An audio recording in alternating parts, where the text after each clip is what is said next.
समय में लोगों ने इस बात का फायदा उठाना चाहा। धीरे धीरे दुष्ट और पापी लोगों से काशी भरने लगी और हर कोई ये सोचने लगा कि चाहे उन्होंने कितना भी पाप किया हो, जो कुछ भी किया हो, काशी में सब कुछ माफ हो जाता है। और इस वजह से संसार में बुराई और अराजकता अपनी सीमा पार कर चुकी थी। चारों ओर तबाही मच रही थी और फाइनली इस सब को रोकने के लिए काशी में प्रकट हुए काल भैरव। अब काल भैरव लॉर्ड शिवा का एक भयंकर रूप है। क्रोध से भरी हुई आंखें, टाइगर के दांत, अपनी गर्दन पे लिपटे हुए सांप और इंसानी खोपड़ियों की माला पहने काल भैरव साक्षात डर का एक चेहरा है।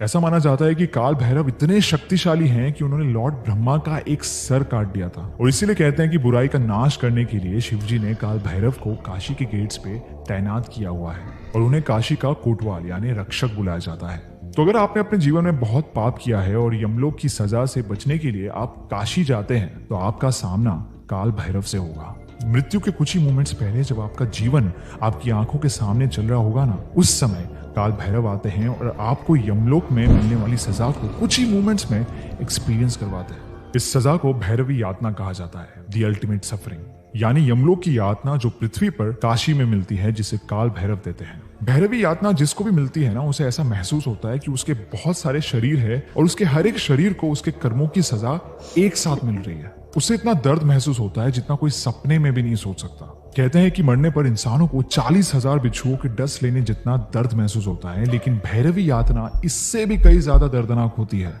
और इसी तरह उसके हर जन्म के पापों की सजा मिलने के बाद उसका जीवन मृत्यु का जो चक्र है वो पूरा हो जाता है, उसे मोक्ष मिल जाता है। कहते हैं कि मृत्यु के बाद हमारी जो आत्मा होती है वो हमारे शरीर को छोड़ देती है और हमारा शरीर जो है खाली वेसल जैसा बन जाता है और इन्हीं खाली वेसल्स को अग्नि में भस्म कर दिया जाता है मणिकर्णिका घाट पर। मणिकर्णिका घाट काशी के 84 घाटों में से एक ऐसा घाट है जहां पे 24 घंटे 365 दिन हर समय चिता की अग्नि जलती रहती है। लेकिन इस जलती हुई अग्नि में कुछ ऐसे लोग होते हैं जिनका शरीर पूरी तरह मृत नहीं होता। जिस तरह पैदा होने का एक प्रोसेस है, उसी तरह मृत्यु का भी एक प्रोसेस है जिसमें लगभग 12 दिन लगते हैं। हिंदू धर्म में ऐसा माना जाता है कि मरने वाले का शरीर अगले 12 दिनों तक जिंदा रहता है। लेकिन अगर इन 12 दिनों के पहले ही किसी इंसान की बॉडी को जला दिया जाए तो उसके अंदर की जो जीवन ऊर्जा होती है वो आसपास के एटमॉस्फेयर में फैल जाती है। और इसलिए जब भी कोई मणिकर्णिका घाट पर जाता है तो उसे बहुत ही स्ट्रॉन्ग एनर्जी फील होती है और ये एनर्जीज उन लोगों की चिताओं से आती है जिनकी डेथ के प्रोसेस को बीच में रोक दिया गया हो।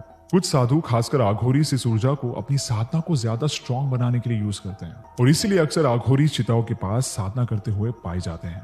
वैसे आघोरीज पे हम एक डिटेल वीडियो जल्दी लाने वाले हैं, तो उसे मिस ना करने के लिए चैनल को सब्सक्राइब कीजिए। तो वाराणसी और डेथ का जो कनेक्शन है ये बहुत ही स्पिरिचुअल कनेक्शन है। यहाँ मृत्यु से डरा नहीं जाता बल्कि उसे सेलिब्रेट किया जाता है। ऐसा समझा जाता है कि मृत्यु जो है वो जीवन का ही एक हिस्सा है। और 24 घंटे जलती हुई लाशों की चिताओं पर बिताने वाले डोम राजा जो चिताओं को आग देते हैं, उनके लिए मृत्यु ही उनका पूरा जीवन है और वो मृत्यु से जुड़ी हुई हर एक चीज को, उस पूरे रिचुअल को शुद्ध मानते हैं। इतना कि कई बार चिता पे यूज होने वाली लकड़ियों से उनके घर का चूल्हा जलता है। और तो और वाराणसी में राख से होली खेली जाती है। तो ये सब हमें ये बताता है कि जीवन और मृत्यु आपस में कितने समान है और कैसे दोनों का अपना अपना महत्व है। तो आपके वाराणसी के बारे में क्या थॉट्स हैं, हमें कमेंट्स में बताइए। और अगर आपको ये वीडियो पसंद आया है तो इसे लाइक कीजिए, शेयर